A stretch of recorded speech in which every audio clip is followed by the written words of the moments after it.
will be speaking about how to make everyone happy, how to monetize the users that you don't normally monetize with the in-app purchases. So we all know that applications with in-app purchases only monetize anywhere from 2 to 5% of their users, and the rest of the users are going not happy.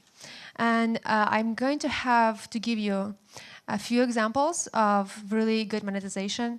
One of them will be from our big publisher, Web Games, and their really good performance and their really good results that they were showing when they were switched from in-app exclusively to in-app mixed with rewarded videos.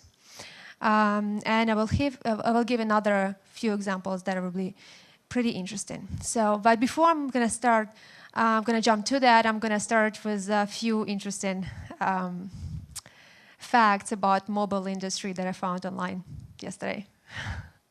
Okay, so there are over 7 billion people on Earth, and 4.8 of them at least own at least one cell phone. Some of them own many more than that. But only 4.2 billion people own a toothbrush. I found it fascinating. I'm guessing because when you speak over the phone, you don't have to worry about how fresh your breath is or whatever, but it's pretty interesting, I think. There are more cell phone subscriptions than there are people. There are over 7 billion cell phone subscriptions on Earth. About 25% of Americans exclusively use cell phone to access the internet. And that actually leads me to the point that mobile ads are more effective than other web-based advertisements. This one is really interesting. It's about the banner advertisement.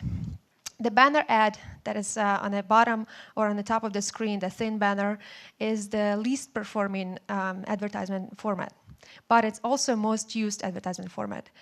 The CTR normally is really low, but 54% of users actually never would click on this banner ad because, for simple reason, they just don't trust the format. Not that they don't trust the brand, just the format. CTR for iOS, for some reason, goes much higher than Android, and it's 40% on average is higher than Android. I'm not sure why, and people who did this research also not sure why, but it's really interesting. About 30% of users get frustrated when you show them involuntary ads, like interstitials, like banners, like unskippable videos at the end of the level, but 70% don't really mind them. So that's interesting and could be useful for some casual games. But ads can also be used to boost the ARPDAU and lifetime value, obviously, but it's actually really interesting when you use them to boost your performance of the game, such as retention level and length of the session. This leads me to the next point, that if you give a choice in your game, if you give a choice of in-app purchases and rewarded videos, 62% of people will actually use the rewarded videos and watch it for an in-game artifact or in-game item of some kind or in-game currency. Okay, so now I got to the case study. And as I mentioned, it's going to be about the web games, and it's going to start with a little story about us sitting in a bar about, I don't know, a few months ago. We were sitting in the bar and drinking champagne, celebrating the success of their game, Ghost Town Adventures. They released the game in the fall of 2015, and it was a pretty good success. They had over $3 million since then in just 1 year, and they were exclusively monetizing on in-app purchases, exclusively free-to-play game, and they didn't do any other monetization. So we covered the bill, and they started laughing that they would actually cover the bill themselves if they were able to monetize the other 97% of their users. So one thing led to another, and we proposed to them that we start running a little test. We would introduce rewarded videos to their audience as a choice, not as a chore, and see what it leads to. We're just going to have a little small audience and run this test. So they agreed. And they were really afraid to do that, to be honest. And I've spoken to many publishers just this morning, and people are hesitant to do that because the general assumption are that number one is that rewarded videos will demotivate users to make an in-app purchase and bring the real money into the game, which is a fair assumption, but it's not true. In fact, the reason 97% or 95% or whatever your percentage is don't pay for those purchases, for those items or artifacts, is because they just don't know about them. They're not expensive. They may cost 50 cents or 90 cents or whatever the price is, but they just don't know how to use them and what they are. So by introducing the rewarded videos, they can uncover the beauty of the artifacts.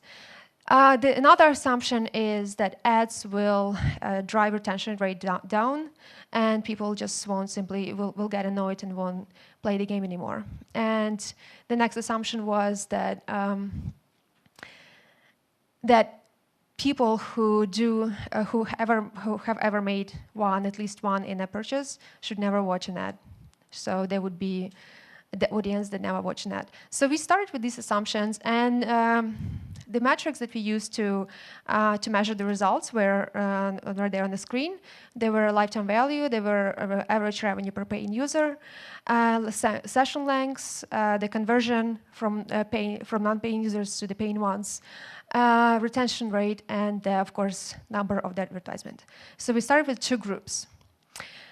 The experiment went for 2 weeks, and it involved 10,000 users.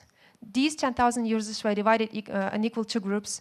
One group, they were brand new users, well, fresh. They didn't know about the game before. The group A had about 5,000 users, and we started showing the advertisement for all of them. And the group B, we would only show advertisement to those users that were assumed to remain unpaying. So when there was when they were played for about 1/3 of a game, they were 1/3 into the game, we would start showing them advertisement. Ads were brought ads were integrated in a very interesting way.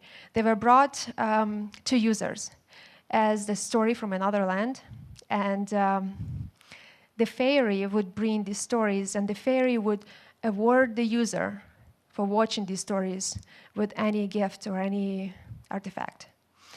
And the fairy would come every 30 minutes and propose, it would not be demanding, but propose to watch these 4 stories in return of this reward. So, as I said, the experiment went on for 2 weeks, and the results came back pretty unexpected. I mean, we expected these results because we see these things happen all the time, but for the web games, it was really unexpected and really interesting. And you can see the results on the screen. Obviously, Group A came back with more advertisements than Group B because we were showing advertisement for everybody, paying 9 users, and started from day 1. So we had 34 impressions versus 34,000 impressions of advertisement versus 20,000 impressions. But lifetime value, surprisingly, went up 25%, even if you just measure the in-app purchases. There were more users that were paying users in the Group B, but there were more transactions in the Group A. So there were a lot of users that made at least very small transaction of the in-app purchase, and it was very surprising. Once web games started showing the advertisement, everything went up, and even retention rate, well, not significantly, but slightly improved. So they jumped to conclusion, or they made a conclusion then, that rewarded videos lead to more in-app purchases or more in-app purchase transactions, and also convert non-paying users into paying ones.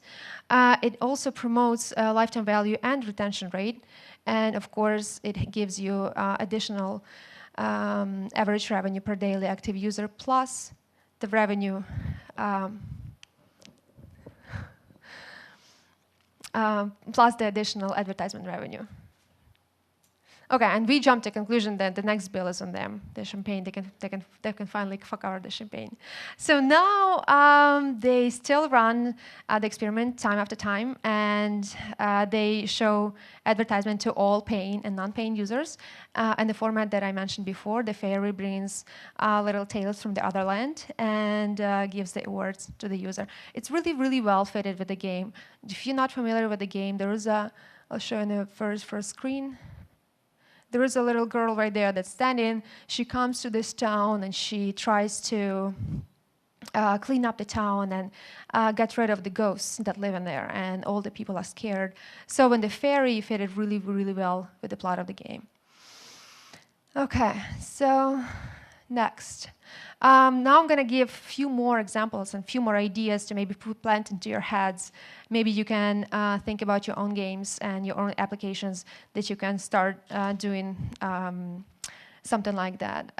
So my next one is Rusty Lake, developers of Rusty Lake games. I don't know if you know them. I met them in Casual Connect Berlin just last week, and we had a pretty good conversation. I'm just in love with their game. It's a version of escape room games, but it's virtual. Obviously, it's on a mobile. The story goes that the story goes this way. So you plant a seed about this game. So there's a series of different games, and one of them is the roots one. Is you plant a seed and it grows a tree, and you go from one room to another and discover what happened with your family. And at the end, there is a rebirth. It's really interesting because to go from one room to another, you're going to have to spend anywhere from a few hours to a few days and discover different clues to understand how this works. So the model of the game is their premium. They're only monetizing on premium models. So in order to play, you have to buy the game. They have few versions of free games, few early editions are free, just to introduce the player to the concept, so the player has a chance to understand if they works or not. But I proposed to them that, and actually considered that before, that we introduce rewarded videos as an option to get additional hints. So the game gets gradually harder and harder, like everything in life. And sometimes you get to the point where you just can't go to the next level, and it's really frustrating. Sometimes it causes the user just to drop and leave, because not everybody can text developer like I can. I mean, I just texted them and I just get the next clue, but 20 million users can do that. Anyway, so I propose that if they create a little room that a person can go and get a additional hint, and get, maybe not pay for it, but just watch a short video and get additional hint that maybe highlights a door or highlights a sign that needs to be paid attention to, or something, that would also generate additional revenue, and also will retain the user, because user won't have to drop after after he or she is unable to discover the next clue. So they're considering this. Okay. Next one is Tatum Games. Maybe some of you know them. They're based in Ukraine, and they have a bunch of games. They're monetizing on different formats. But the one I want to talk about is the Dream Gym. And this game is, you're an owner of a sports club, and you have to progress and go to the next level by buying equipment, training your customers, building more space for the gym, and so on. And you do it for the in-game currency, in-game dollars and coins. And on approximately level 6, not approximately, but on level 6, a vendor comes into your gym, and instead of training, he offers you to buy a TV. So you buy a TV and you set it in the room right there. So, right there. And the TV starts playing rewarded videos all the time. So as long as the user playing a game, the rewarded video keep monetizing, keep generating the additional cash for the bank of the user, and of course additional revenue for the for the developer. They also are trying to come up with a new idea. I just spoke to Igor yesterday, and they're trying to create a ad agency that's going to be available on campus. That person can go and get additional dollars by watching the video as well. This game is pretty big, and you probably know Episode Interactive. So it's maybe not even a game, it's like a mobile app series of a TV show that a person grows up, goes to high school, goes to college, gets a job, falls in love, goes through breakup and everything. And it's very interesting, it's very well written, especially for a young audience. And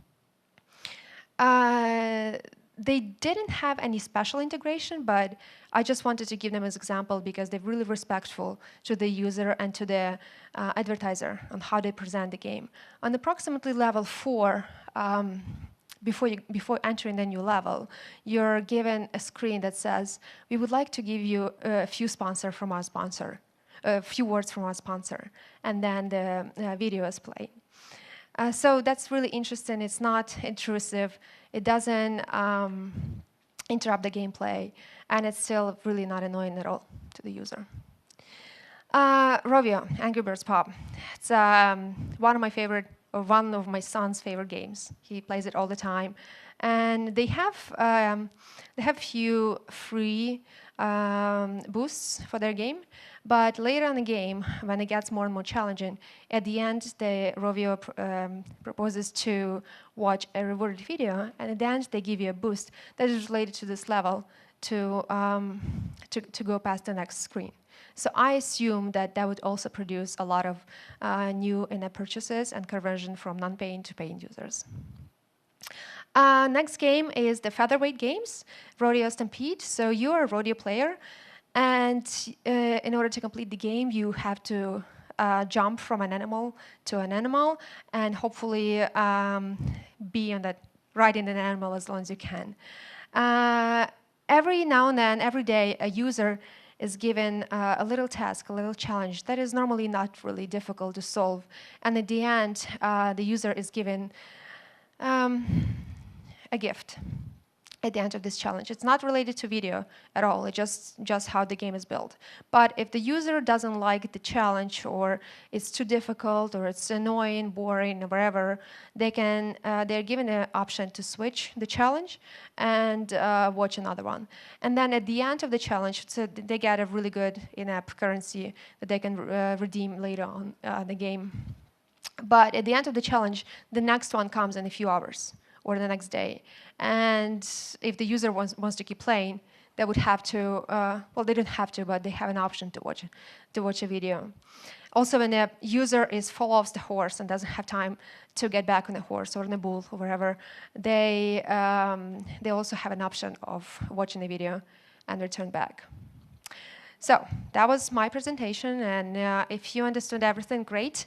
If you didn't, shoot me an email. If you want to say a few bad words, shoot me an email. Just don't call in the middle of the night. And I'll see you guys later. Thank you very much. Thank you very much, Natalie.